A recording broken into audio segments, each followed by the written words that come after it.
اپنے مخالف کو اس بنیاد پر پرکھنا کہ اس کا جو کام ہے وہ حق پرستانہ ہے یا نہیں، وہ اصول اور قانون کے مطابق ہے یا نہیں، یہ پاکستان میں ذرا ناجائز بات ہے۔ پاکستان میں آپ نے اگر کسی کے رویے کو، کسی کے کردار کو پرکھنا ہے تو یوں پرکھا کریں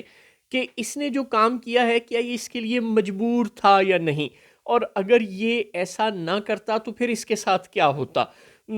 پارلیمانی کمیٹیوں میں ججز کی تعداد 25 کرنے کی منظوری مل گئی، باوجود اس کے کہ تحریک انصاف اور جے یو آئی دونوں نے اس کی مخالفت کی۔ یعنی اپوزیشن اب اگر بچی ہے کچھ ہی ہے، اب تحریک انصاف والے مانے یا نہ مانے، اپوزیشن تو یہی دو جماعتیں بچی ہیں، تحریک انصاف یعنی کہ تحریک انصاف جمع سنی اتحاد کونسل جمع جے یو آئی ایف، تینوں نے مخالفت کی۔ اس کے باوجود پارلیمانی کمیٹیوں نے ججز کی تعداد 25 کرنے کی منظوری دے دی۔ اب آپ سوچیں کہ جب آپ پی ٹی آئی پر یہ کہہ کر تنقید کرتے ہیں کہ پی ٹی آئی نے غلط کیا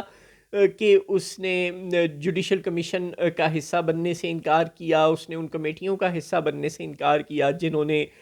چیف جسٹس کو مقرر کیا، یا جو آگے بھی جا کر کمیٹیاں اب وہ جو بینچ ہے، آئینی بینچ، وہ بنائیں گی اور جو ججز منتخب کریں گی، قطع نظر اس بات کے کہ تحریک انصاف اور جے یو آئی اس میں شامل ہوں یا نہ ہوں، دونوں صورتوں میں موسٹ پروبیبلی فیصلہ وہی آئے گا جو وہ چاہیں گے کہ فیصلہ آئے۔ پاکستان میں ایسا ہی ہوتا ہے، دس is so very unfortunate. Tehreek Insaf والے جو باہر اس کی مخالفت کر رہے ہیں کہ جوڈیشل یہ جو بینچ ہے، آئینی بینچ، یہ نہیں بننا چاہیے، ہمارے منہ میں کافی ساری خاک یہ بھی ہو سکتا ہے کہ چاہے یہ مخالفت کرنے والے بیرسٹر گوہر اور بیرسٹر علی ظفر خود ہی کیوں نہ ہو،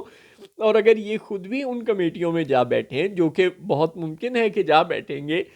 یا سلمان اکرم راجہ صاحب بھی کیوں نہ جا بیٹھیں، تو شاید انہیں بھی اٹھا کر دائیں بائیں کر دیا جائے اور انتظار پنجوتھا والا حال ان کا بھی ہو جائے، اور یہ بھی مجبور ہو جائیں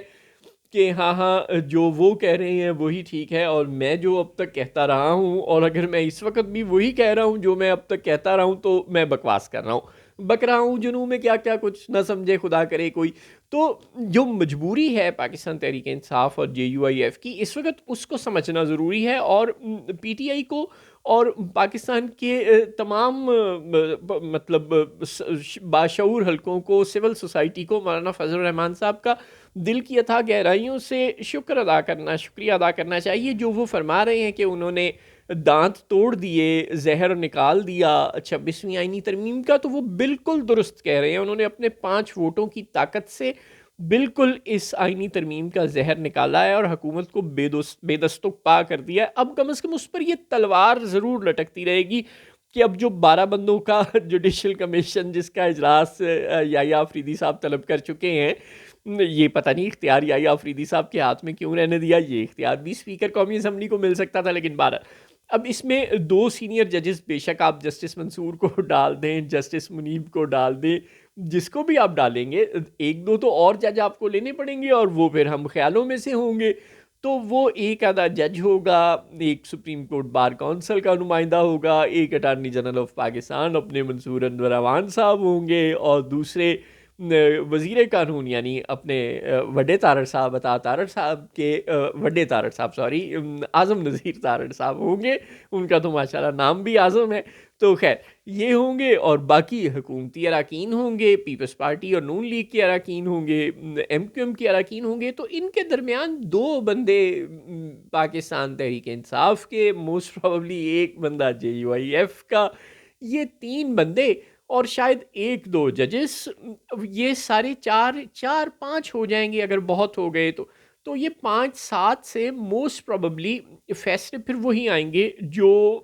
طاقتور حلقے چاہتے ہیں۔ لہٰذا پی ٹی آئی والے بیچارے ان کمیٹیوں کا بائیک آؤٹ کر دیں گے تو شاید ان کی تھوڑی سی وہ رہ جائے کہ جناب یہ جو بھی ججز منتخب ہوئے ہیں اور جو بھی آئینی بینچ بنا ہے،